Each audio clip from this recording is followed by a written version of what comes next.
Today I am discussing one of the important heads of income in income tax, that is income from house property.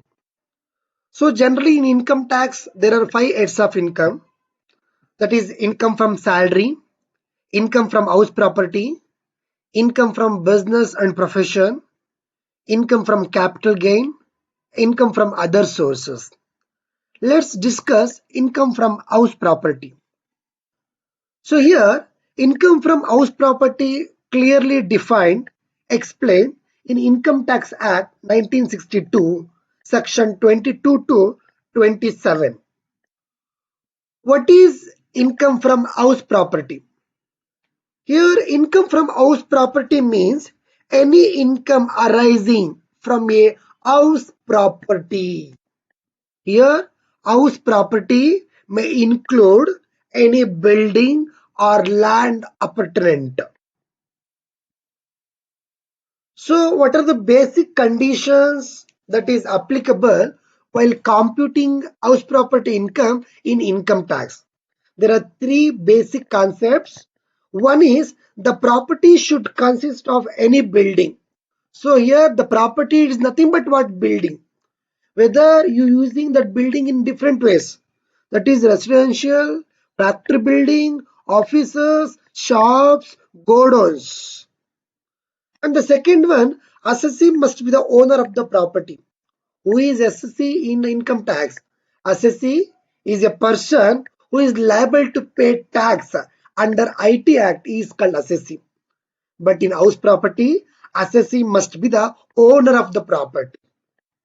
And the third one, in case the building or house property used in business or profession, in case the house property used in business or profession, so these incomes we are considering in income from business and profession. We are not taking into house property income because it is utilized in business or profession. Okay, these three are basic conditions.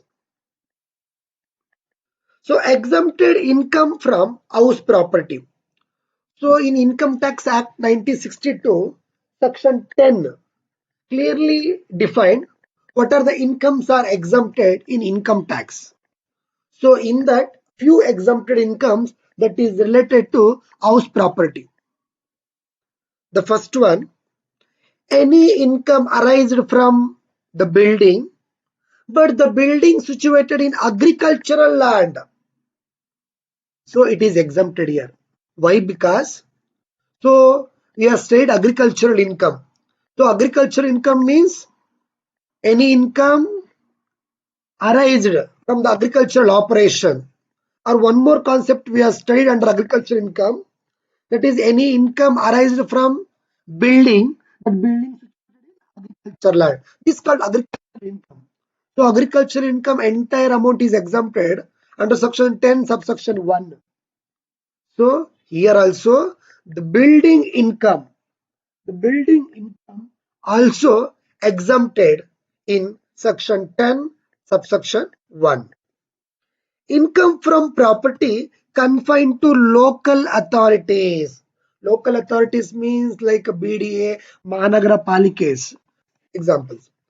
So, in case these local authorities constructed any houses and they are taking any income from those houses, that income also it is exempted under section 10 subsection 20. House property income of a political party. In case of political party, any income arising from house property, it is also exempted under section 13A. Revenue earned from a property belonged to an approved scientific research association. Scientific research association, it is also fully exempted under section 10, subsection 21. And next one, any income arising from property that is related to educational organizations, medical institutions, that is free from tax as per section 10, subsection 23C. Any income from house property that is related to charitable trust, that is also exempted as per section 11. So any income arising from house property to the certified trade union means labor's association, certified labor association. Clear? So here also this income is exempted. Then ex-ruler places annual value means ಅರಮನೆ ಈ ತರದ್ದು incomes ಬರುವಂತದ್ದು. Then one SOP, ninth one, the annual value of one self-occupied property. In case any individual person he constructed house for own residential purpose, it is also exempted, but maximum one. And the last one, income from property used for one's own business or profession. So we are not considering in HP. We are taking into the next head of income, that is business and profession. So these are a few exempted incomes related to house property that is clearly defined in Income Tax Act section 10. Types of property. Majorly, there are three types of property. One is let out property, another one is self-occupied property, and third one deemed to be let out property. Let out property means here the property owner passes on the right of its occupancy or usage to another person for a consideration. Consideration is nothing but here rent. That is called let out property. So according to tax rule, it is fully taxable, let out property.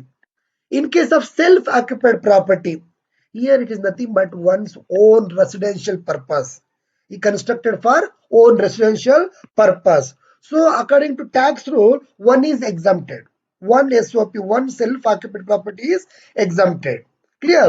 So more than one house he constructed for own residential purpose, then one is treated as self-occupied property and remaining houses treated as deemed to be let out property. Deemed to be let out property. According to income tax rule, the one house is exempted, that is one SOP, one self-occupied property, and remaining SOP it is treated as deemed to be let out property, and these houses are taxable. These revenues are taxable under Income Tax Act. Thank you.